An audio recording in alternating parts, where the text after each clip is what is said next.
So that day was a Sunday, and I was actually, the weather had sort of made some overtures and statements that we could have. I think the term they use is a weather event.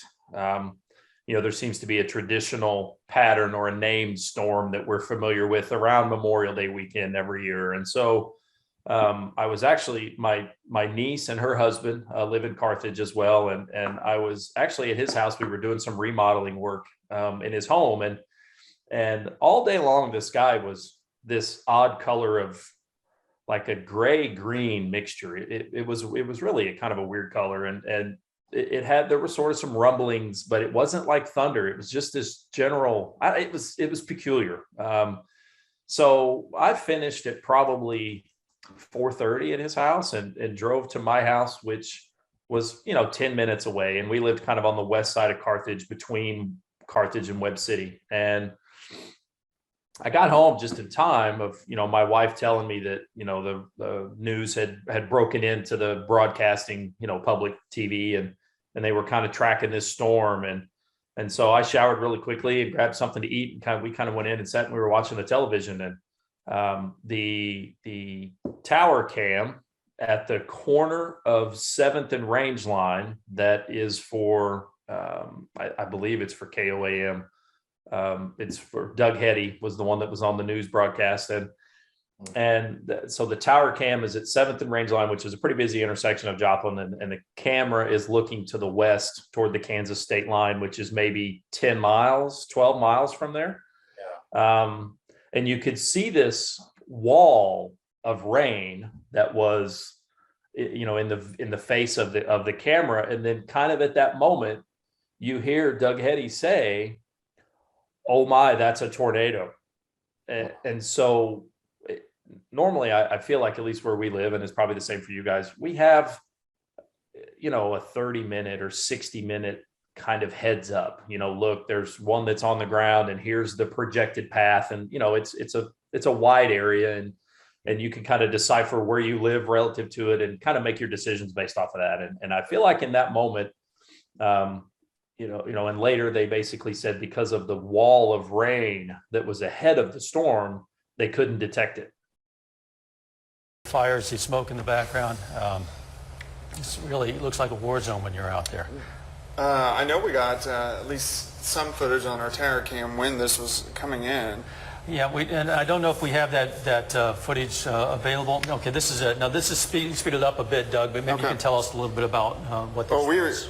When the tornado was coming in, we were on live, so we were on the part that we could see at 7th and Range Line. We were getting a lot of the scud, but you could see the inflow of the clouds are moving right to left, showing us that cyclonic rotation, and it was pulling it from the right side of the screen to the south side of the screen, meaning the north to the south, and we could see debris flying on this, so we were getting the inflow of on the north side of the tornado. But you can let that video loop and it'll continue. Yeah, but to see debris, at least some debris at 7th and Range Line, and it crossed really 20th and Range Line, so you're talking 13 blocks.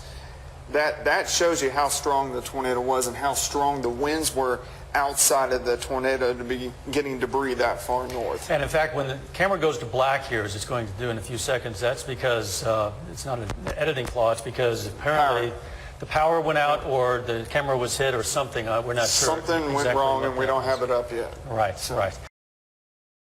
And so visibly, you could see it on the tower cam, but also in the weatherman's voice, you could hear the "uh-oh, no one has time."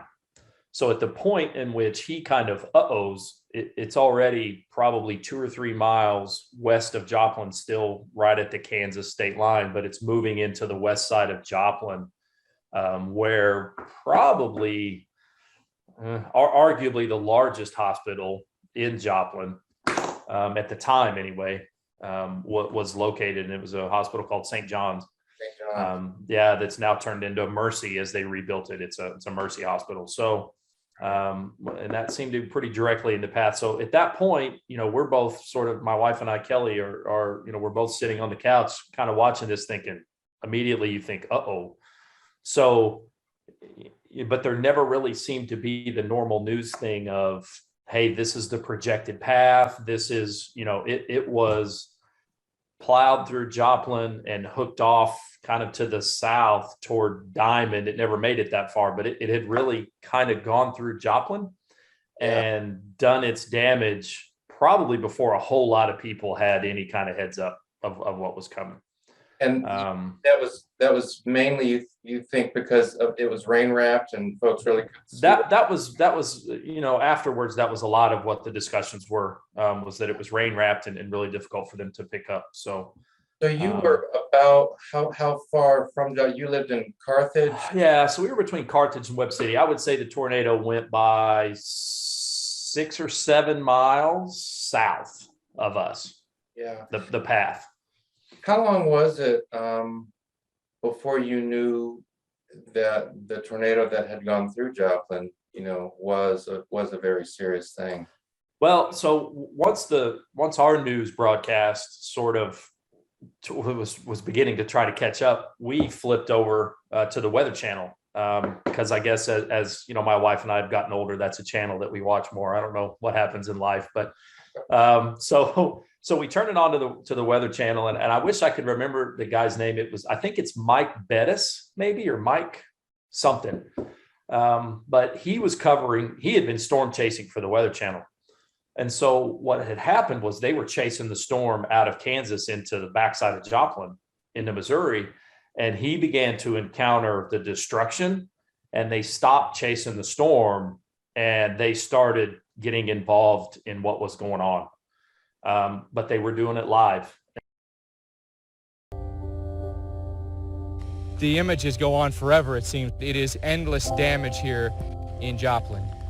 After we got into Joplin, and it was literally minutes after the tornado struck, I had never in my life seen destruction like that before, and that fresh. It's really, it chokes you up when you see what's happened here, Paul. I mean, take a look. I mean, everything is just completely demolished.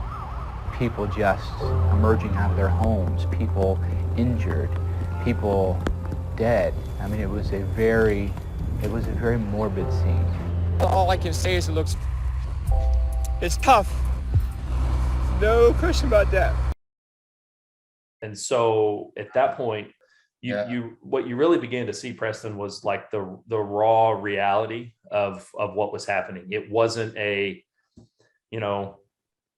news coverage like we're, in the car chasing the tornado and this is crazy. Like you could see that the Weather Channel broadcaster, as well as even the other people that were there, they were beginning to have a hard time, with what they were seeing. And so there was a theater, not a movie theater, but like a small, play type of theater that was on the west side of Joplin. We actually had some friends that were over there that night. We didn't know it, but so they started there and began like kind of digging people out. And, they're filming and cameraing, but at the same time, you can tell that he's jarred a great deal by what he's seeing, and he's rattled by it because people are still literally hollering from the rubble and things like that. So at that point, that's kind of my wife we looked at each other and said, oh boy, this is, you live in the Midwest, we live in the Midwest, that we see tornadoes all the time. And it's not to minimize them, but this one was wider. The breadth of it was worse than anything that I had ever seen. And it was certainly on the ground for longer than I've probably seen one be on the ground. And then we later find out that, it's rated as an F5. And they actually at different points said that they thought there was 2 or 3 tornadoes within it, like mini tornadoes. So it was almost acting like a blender, Wow. As it went through town. So we began to, we knew some people living in the path. There was a couple of folks from our church that we knew lived in the path. And then a gentleman that I used to work with at the company that I worked for years ago, I knew he and his wife were, a quarter of a mile due east of the hospital. So, we began calling a few of the people that we knew. At that point, the phone lines were already at a point they couldn't handle, cell phone calls. I mean, the lines were just probably overwhelmed. Yeah. So that's probably when we figured out that this was, there was a whole lot more to it than what we probably thought. Wow. Initially. So we were we're about 90 minutes south, and we were watching the news because there was fear of a tornado down here as well. I had heard of Joplin before, had never visited Joplin, heard for the first time about St. John's Hospital, caught some of the news. President Obama, visited soon thereafter. I listened to his speech, and then it kind of went out of my mind until about, I guess, a month later, when it kind of popped back into my mind, the thought of going up and, helping with the cleanup. I guess I'd heard things about that. So to me, Joplin was still kind of an abstraction. But for you knew people there, the town. Sure. So as you're watching this footage, are you looking for landmarks? Are you trying to figure out Yeah. part of town? Yeah. So, I mean, we knew, from flipping back and forth between the Weather Channel and the local, we knew where the Weather Channel was at. They were at St. John's Hospital. They were just west across the road from St. John's Hospital. So we had a pretty good idea. The thing that was alarming is, yes, that it hit a hospital, but also the other large hospital in Joplin, which was Freeman, is probably 3/8 of a mile as the crow flies from that hospital. So there was a real kind of thought in the moment of basically two hospitals in Joplin had both been kind of wiped out by it. Wow. And the truth is, it seemed to continue on a beeline directly east. And so that Freeman Hospital is south about 3/8 of a mile and seemed to be relatively unaffected. I'm sure there were power shortages and things, but structurally, it seemed relatively, unhurt by it. So, like I said, again, we knew, our friends that lived in that path. We called them, phones wouldn't ring. So at that point, we kind of tried to decide, like, hey, what do we do? There was actually a graduation ceremony that was going on. And we knew where that would be, and we knew that would have been in the path. It turns out there was a Walgreens and a Home Depot and a Walmart, and you live in communities like this, and that Sunday afternoon is a really great place to run into half the people at Walmart. So we had a lot of assumptions that there were people we knew that were in it. So at that point, there was a few people from the church that were kind of starting to get in touch with each other and try to figure out, like, hey, how does our church is based in Carthage, which is about 15 minutes away, and just say, hey, how do we effectively go in, A, to help, but B, kind of not be in the way, because obviously first responders need to be in there right now. Not, cleanup is important, but right now it's a first responder type of thing. So I think the city made some wise decisions. They were probably tough decisions, but by Monday morning, they had actually closed access into where it was until they could do some of the first responder things and evaluation they need to do. And then Tuesday morning, they opened it up for people to come in and start helping. And is that when you arrived? Yeah. So our church went in on Tuesday morning. And so the couple of 3 pictures I sent you were from Tuesday morning. So if someone is geographically familiar with Joplin, so 20th Street is a pretty major artery east-west in Joplin, and that was largely the path of the storm. It followed between like 26th and 20th most of its distance. So we came in from the east, driving west toward Joplin, and we had 2 or 3 specific destinations we were going to, people from the church that we knew lived in that vicinity. And so I remember when we came in on Tuesday, I was driving one of the church vans, and I had a group with me.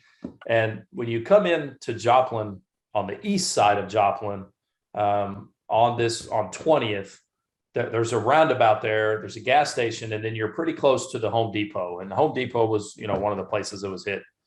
At that point, as the crow flies, you're probably, I don't know, 4 or 5 miles from, maybe it's a little further, from the old St. John's Hospital that was hit. Right.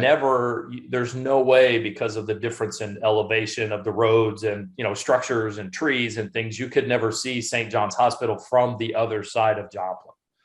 And I remember driving in and looking, you could see across the entire horizon to the west of where we drove in 5 or 6 miles away. And I remember someone in the back of the church van said, "Oh my gosh, that's the hospital." Like you could see it because there were no homes, there were no trees, there was no structures, there was virtually nothing, to obstruct your vision. And you could, for the first time, you could see the hospital from 5 or 6 miles away. And that's, that's obviously that hits you as one of the first things. One of the other things that I found strange is that, I mean, I've grown up here. And so one of the families that we went to lived at the corner of, or like one house off of the corner of 20th Ave, 20th Street and Texas. So as you're on 20th and you're heading west towards what is Texas Avenue. And I know several, the streets are all named after states through that stretch. Yeah. I can't identify it. There's no, there's not the familiar house that, that it's the next block. All the street signs are gone. All the, a lot of houses are just gone, completely gone. And so you can't actually identify where you were. So we parked our van kind of at the closest place we could find outside of the community there, and just started walking in, and we saw people painting the names of the streets on the street, like with an aerosol can, just spraying Texas Avenue, Florida Avenue, Michigan Avenue, like just painting it so that you knew where you were. I think the one picture that I sent you was taken by someone in our group that was at the back of the group shooting forward. And you can see in the picture that the trees that were not uprooted from the ground were completely stripped. And so it looked like, I'm trying to remember the Will Smith movie, that it was like where he had the dog that he lived with in the house. I forget what the movie is now, but it's this, Book of Eli type of look to things. You're right. It's everything that you see in movies that look like end times type of stuff. And Right. And so, the first thing as a fixer, which is, one of my personality things, good and bad sometimes, is, as a fixer, you start to look around and say, how do you fix, you can't fix this. Even if you could snap your fingers and clean it up, there's, more than a decade later, there's still construction and rebuilding that's going on. There's still families that are, dealing with the loss of family members. But none of that, all those things in the moment, you just think, so for me, what I tend to do in times like that, where it's either crisis or, family death or whatever, when things need to be done, I'm a person that will say, I'll deal with the emotion of it later. And most of the time I actually never really want to deal with it, but I'll look at it and say, okay, this needs to be done. We need to find, the particular family was Robert Sheldon, it was his wife. And so I just told him, I said, guys, look, this is going to be tough, but what we need to do is find Texas Avenue, and we need to turn left, and we need to go 2 houses in from the corner. So look, you're going to see things. It's going to be tough, but like, we need to find Robert's house and commence with the process of asking him what he needs and clean up, all those kinds of things. And so, Wow. it's the old, not to overuse the cliche again, but how you eat an elephant is a bite at a time. And so the thing that was amazing to me to see, though, was how and you don't wish it to happen, but I'm not sure that there's anything that makes humankind more human to each other and more humane to each other than times like that. I mean, you saw people, there were crews of guys with their chainsaws, and they were doing a specific job, and there was crews of people that were doing cleanup, and there were trash trucks coming by, or trucks with trailers picking up trash. There was people that were bringing food and water to working crews. Like, all they were doing was driving around the city and delivering food to people.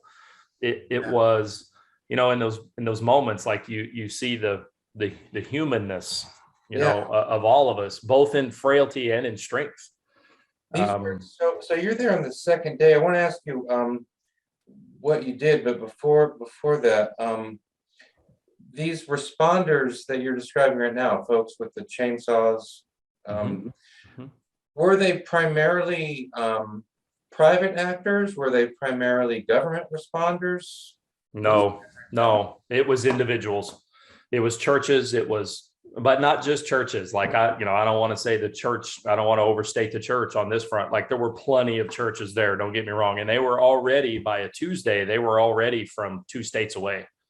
Wow. But look, there were people that were they were just there. It was their community, and they didn't know what exactly to do or how the process went, but people literally were just walking around saying, what can I do? Like, is it pick up limbs? Is it run a chainsaw? Is it, there were people going around and giving out tetanus shots. Because people were stepping on nails and, so people were going around just giving tetanus shots and bandaging people up if they got cut or scraped or whatever. Like, Wow. it looked so incredibly organized, and there's no way that it could have been that fast, but it was amazing to watch people, work in that kind of capacity. Yeah. How would you describe the sort of the psychological atmosphere? Was everybody just sort of calm, focused, and very businesslike? Was there anxiety? How would you describe the workers? I would say the people that were cleaning up, that it wasn't their belongings or their home or their family. People were very on task and focused, but they were also very compassionate in what was going on. Like in those moments, it's really easy to just start scooping things up and throwing it in the trash can. But you would see people going through and they would say, oh, hey, I found a family photo. Right. And so, so at the same time, people were careful in what they were doing. The families, so there ended up being about 5 families. Basically, they were just the 5 consecutive houses down that block. So we knew the Sheldon family, but then after that, once you do what kind of could be done, you just go to the neighbor next door and you just go to the neighbor next door. And so, people, it seemed to become very important for people to need to talk about it, to tell you where they were and what they were doing and what it was like. And, I would tell you, I didn't, in those 4 or 5 houses that we worked in that block, there were no fatalities in any of the homes. There was a boat up in a tree, and I wish I had gotten a picture of that, but I didn't. And not like a yacht, but it was, a good size, like it had an outboard on the back and a little trolling motor on the front, and it was up in a tree.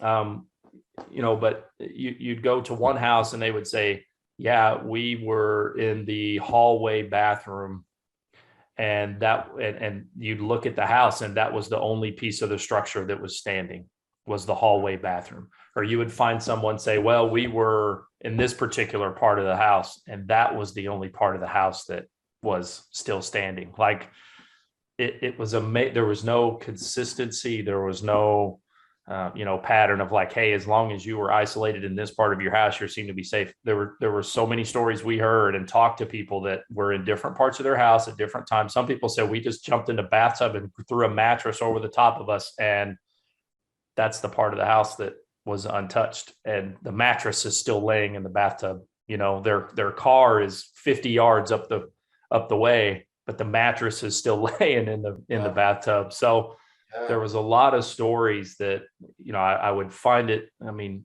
I already have a belief in Christ prior to that, but it would be very difficult to listen to some of these stories and not very strongly be convinced that there was a divine hand in a lot of places there, just the way people were in random parts of their house, and they were virtually unscratched.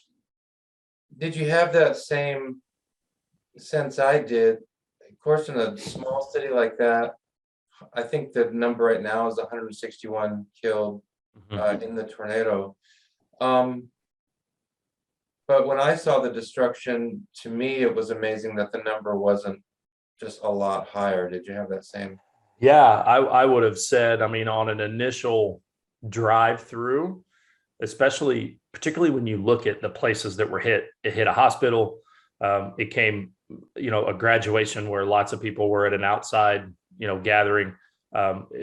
hit a Walgreens and a Home Depot and a Walmart on a Sunday afternoon at, 5 o'clock or 5:30, whatever it was that it came through. I don't remember the exact time, but I would not have been surprised for them to say that the number was 1,000 or maybe more. I mean, if you just, Joplin itself is a population of 50-ish thousand people. But, even where it went through, there was a second Walgreens, there's a high school, there's places that would be populated, restaurants and things on a Sunday afternoon that, it's tragic for the 161. I don't want to minimize that, but I think it could have been. I can't imagine the thousands of people that were in the path. If you could calculate the people that were in the path, it was well in the thousands, I'm sure. Yeah, and it really is. It's mind-boggling. Just the sights of basically a home wiped away, except for just a little bit around a closet still there. Yeah.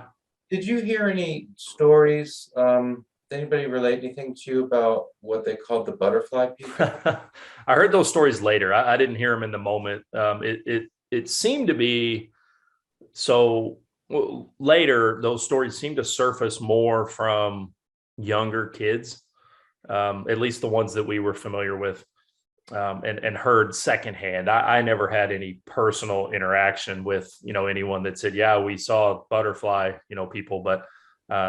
I know there's one picture I sent you that, someone spray painted on the front of the house, "God saved us," what was left of the house standing. And, so I think there was in those times, I think, people are maybe more, I don't know if we're more fragile or if we're more, we realize our frailty. I'm not certain, but there was a lot of people that said, we know that God is the one that kept us from dying in this. But I never had any personal interactions with kids or the younger, ones that we heard that were saying those stories. But the stories did seem to come from lots of different areas.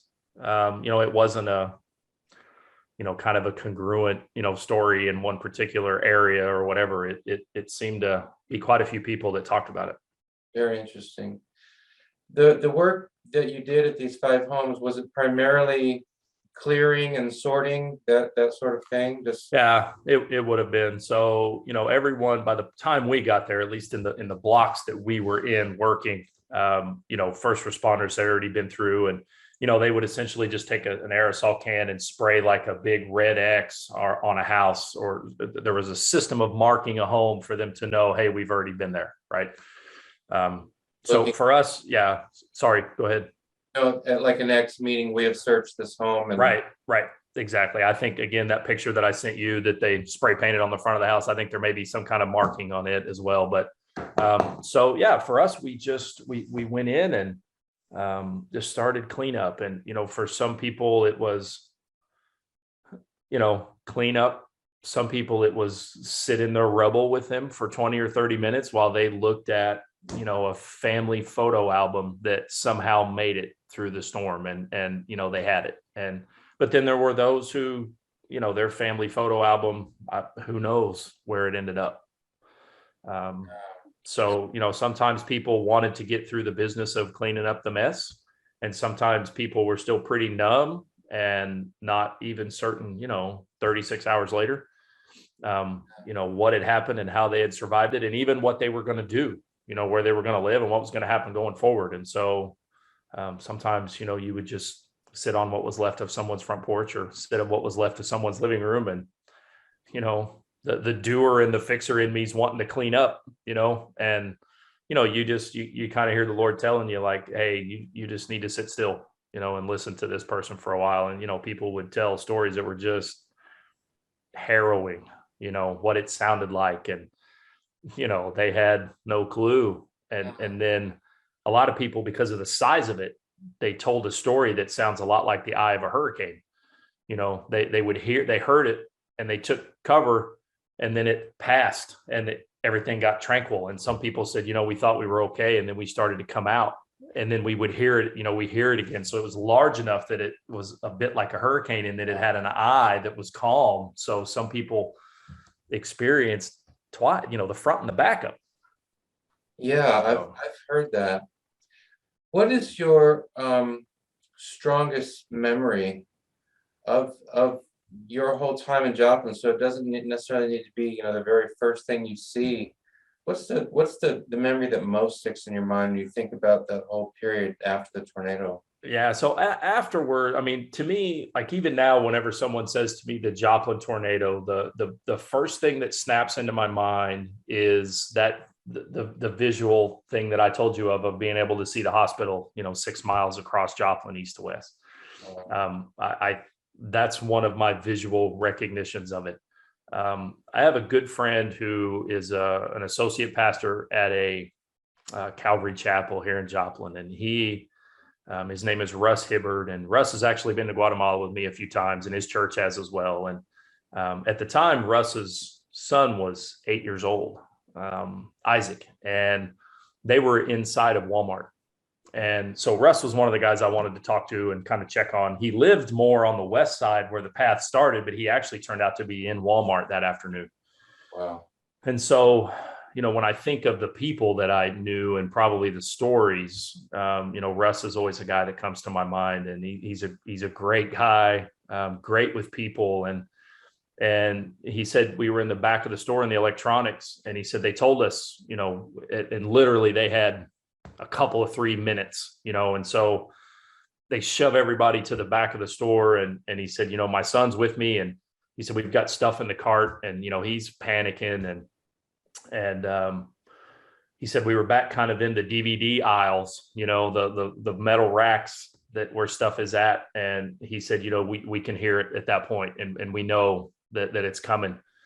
And he said, so I didn't know what to do. He said, so I took everything in our cart. I said, I turned the the shopping cart upside down and dumped it and pushed everything out of the way. And he said, I put my son on the floor and turned our grocery cart upside down and put it over the top of him. Wow. Wow. And he said, you know, he said, I just grabbed a hold of the cart, grabbed a hold of the shelf next to us. And he said that a metal support structure came off of the roof of Walmart and landed on top of those shelves. And he said those shelves held that metal beam, that structural beam. And he said that structural beam was, you know, right off the top of my head, not by much. And he said, but I looked over, you know, to my right a little distance, or to his left, one way or the other. And he said there was a woman there that was trapped under the beam, and she was one of the 161. You know, for all the destruction of homes and property and things like that, not to minimize it, but, you know, those things can be rebuilt. It's the people that, you know, that I think you think about that kind of suffering and, you know, just those tragedies and atrocities. It's the human aspect of it that, you know, your building can be rebuilt. You know, we have insurance, so your house can be rebuilt, your building can be rebuilt, but, you know, that particular woman didn't go home. So Wow. yeah, those are the things that kind of stick in my head when I think about it.